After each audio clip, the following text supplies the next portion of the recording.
정신분석학자 지그문트 프로이드가 정신문제를 항상 섹스와 연결시키는 초기 이론은 완전 밉상이었습니다.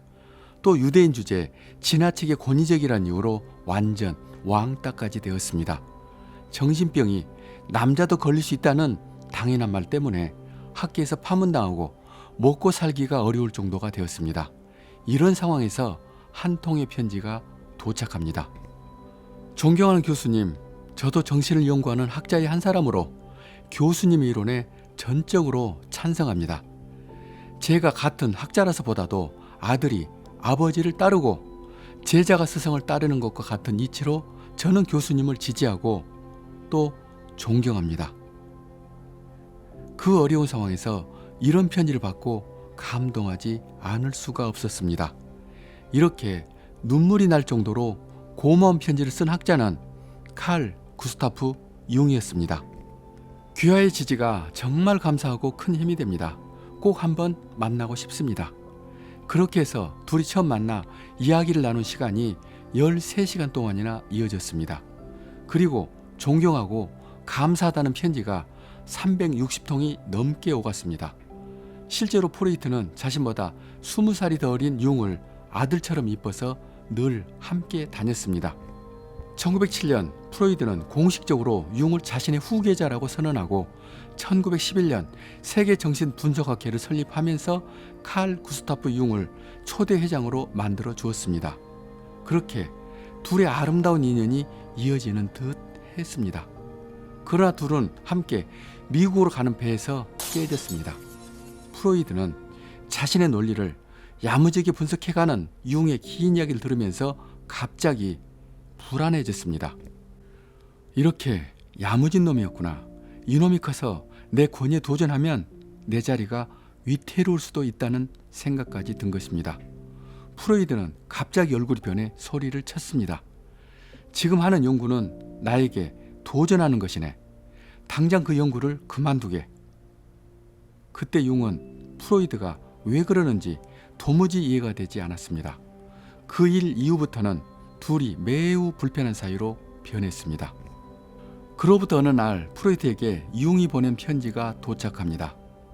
제가 하는 일에 그렇게 의심이 간다면 그것은 교수님이 제자를 믿지 않는 탓입니다.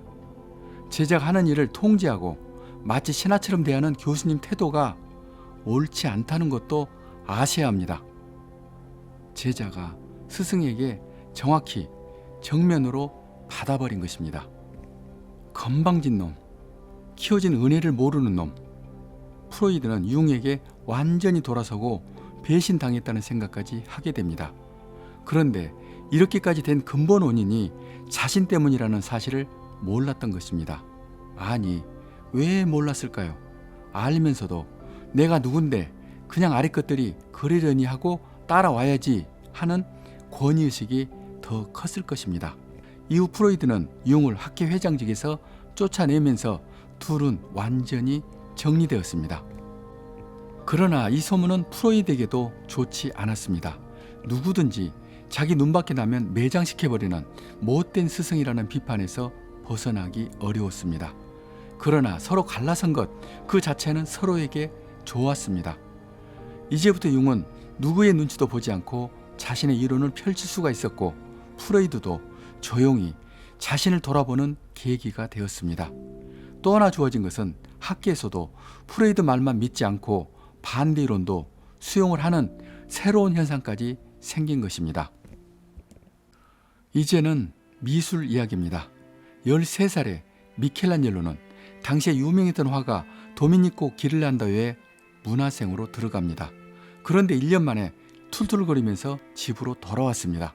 그 이유를 물어보니 어이없게도 스승의 실력이 없다는 이유였습니다. 어린 놈이 뭘 알아서 그러냐고 나무랐지만 사실 기를란다요의 실력이 부족했다기보다도 미켈란젤로의 재능이 너무나 뛰어났던 것입니다.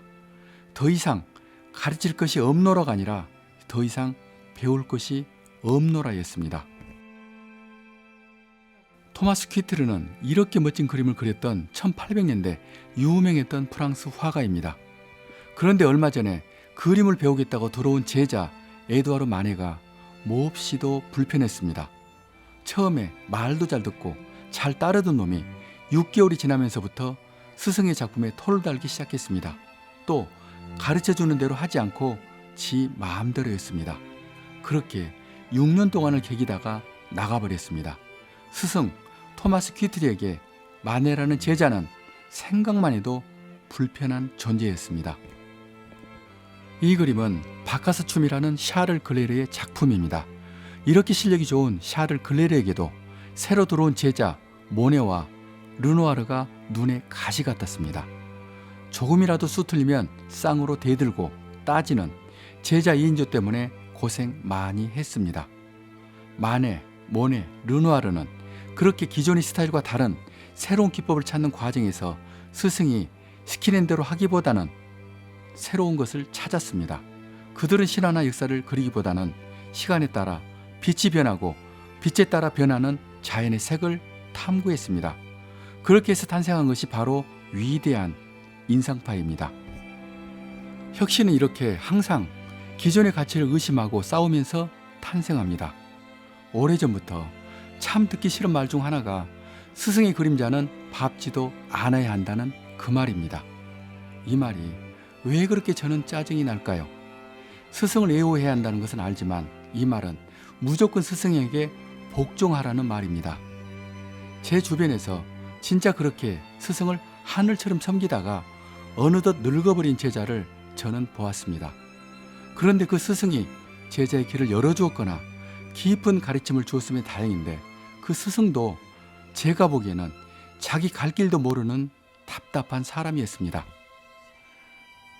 저는 아무런 의심 없이 의리만 지키다 긴 세월을 날려버린 그 제자가 너무나 안타깝습니다.